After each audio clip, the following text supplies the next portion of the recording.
വിരുന്നു കഴിഞ്ഞിങ്ങു നാളെ അങ്ങോട്ട് എഴുന്നള്ളിയിടുകയുമാ എന്ന് വിഭീഷണൻ ചൊന്നത് കേട്ടുടൻ മന്നവൻ താനും അരുൾ ചെയ്തു.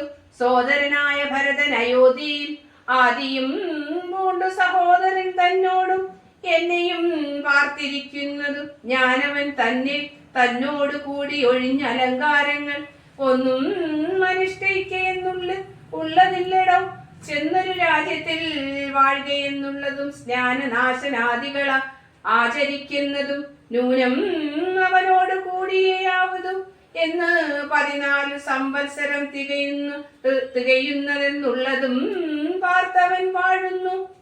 ചെന്നീല ഞാനന്നു തന്നെ എന്നാൽ അവൻ അഗ്നിയിൽ ചാടി മരിക്കുമേ പിറ്റേനാൾ എന്നതുകൊണ്ടുഴറുന്നിതു ഞാനിഹ വന്നു സമയവും ഏറ്റമടുത്തങ്ങു ചെന്നുകൊള്ളുവാൻ പണിയുണ്ടതിൻ മുന്നമേ നിന്നിൽ വാത്സല്യമില്ലായികയുമല്ലമേ സൽക്കരിച്ചിടു നീ